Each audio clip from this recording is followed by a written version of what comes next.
and welcome to another installment of Tom Talks presented by the One World, One Water Center at Metropolitan State University of Denver, which is a joint program co-managed by Denver Botanic Gardens. This series, of course, investigates a lot of different water topics, but you can't have water without food and vice versa. So today we are extending our conversation into food.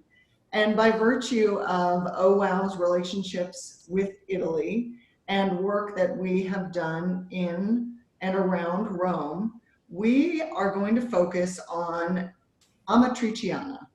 Amatrice is a picturesque, beautiful town with a rich culinary history in Italy.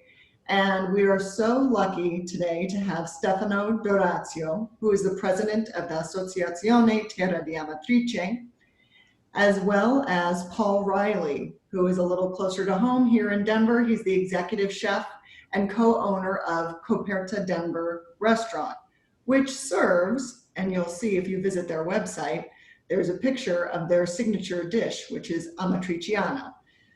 So to get us started and give us a little context, tell us, Stefano, about Amatrice and its culinary history.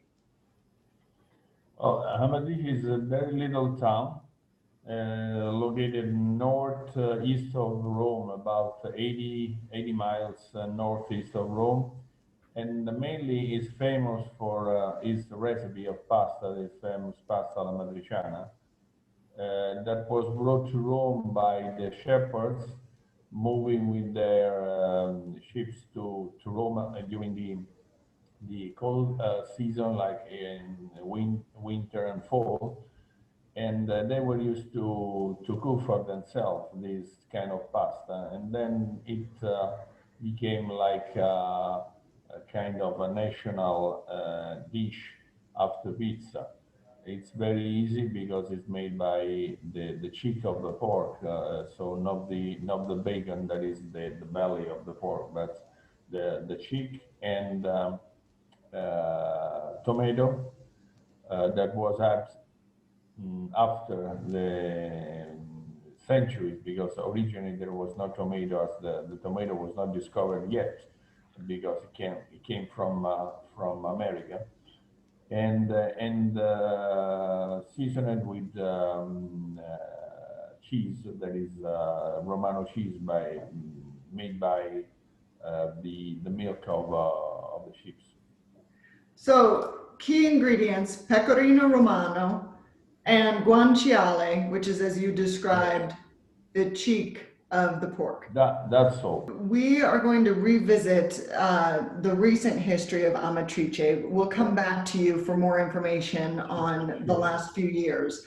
Paul, over to you. Here you are, a chef in Denver. You have multiple restaurants here, including Coperta, which features Roman cuisine.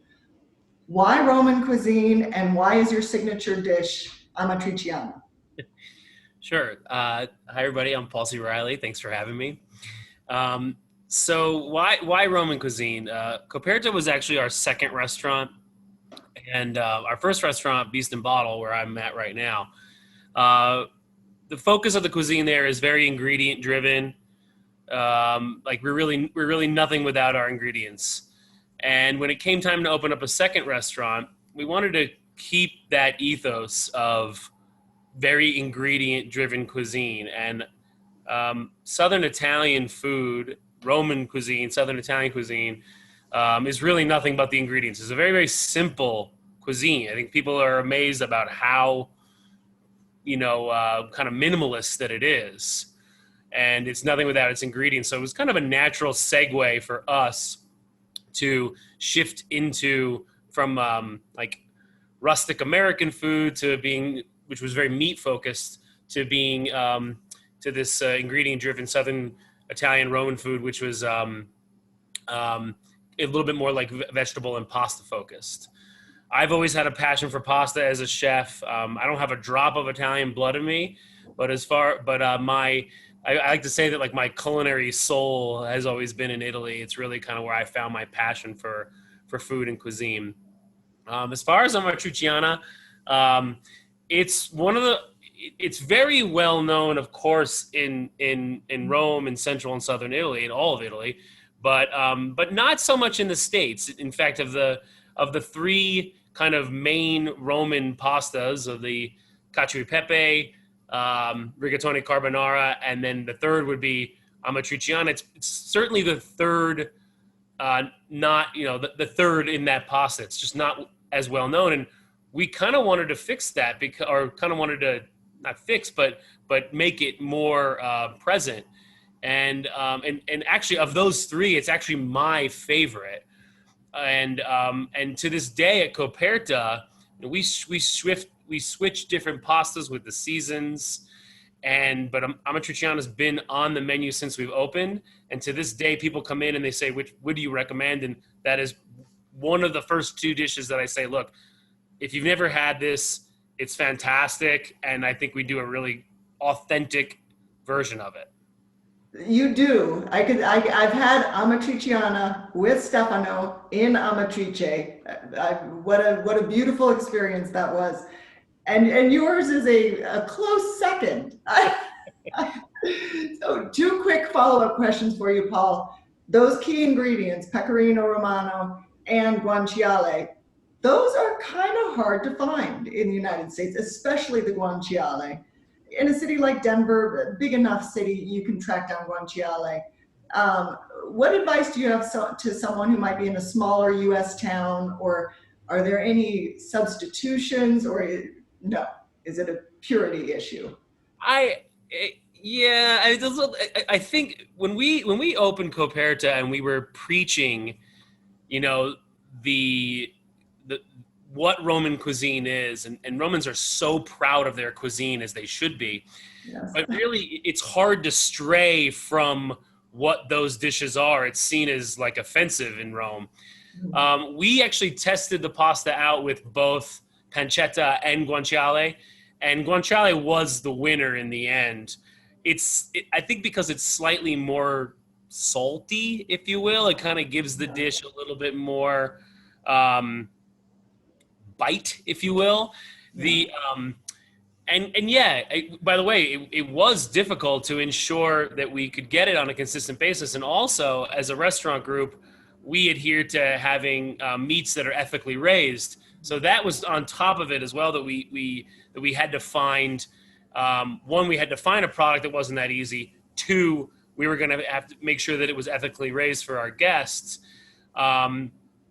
I think the best way, if you really want to have that authentic guanciale experience, is, these days it's so easy to find specialty foods through mail order. I know that Nyman Ranch is who we use for our guanciale, and you can certainly mail order that and have it shipped to your home. So Stefano, as a Roman and as someone whose heritage is from Amatrice, tell us a little bit about your approach. And I know that you've written a cookbook. Would you be willing to share with our viewers your recipe for Amatriciana? Well, my recipe is mainly the one that is classic. Mm-hmm. We just, every family has its recipe. Mm-hmm. So if you eat it in 10 different families in Amatrice, you will taste 10 different with little difference each time. So we just add onion, but not frying it, without frying it. So when we add the tomato at the end, so after having fried the guanciale that is crispy, we add the tomato and an onion.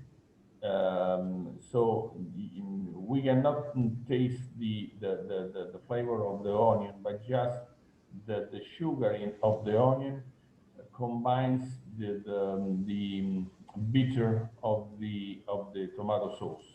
So one thing, sadly, that has kind of shifted the perception of Amatriciana as a dish is its connection, obviously, to this town that was devastated several years ago by an earthquake. Can you tell us a little bit about your experience with that tragedy and what you are doing to help rebuild. Yes, the earthquake happened on August 24th of August 2016. Is almost 3:45 in the early morning, and killed almost 300 people all at once. And most of these people were living in old buildings built like 200 years ago or even more, so not built to resist to the shock of an earthquake. And the little town was completely torn down. Currently, there are only fewest buildings still remaining. I mean, still standing. Most of them get to be torn down,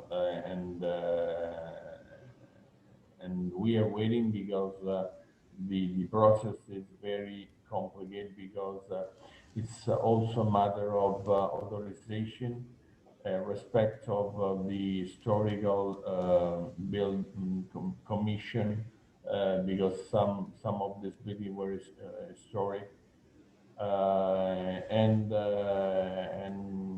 I mean we are the reconstruction is marching very very slow.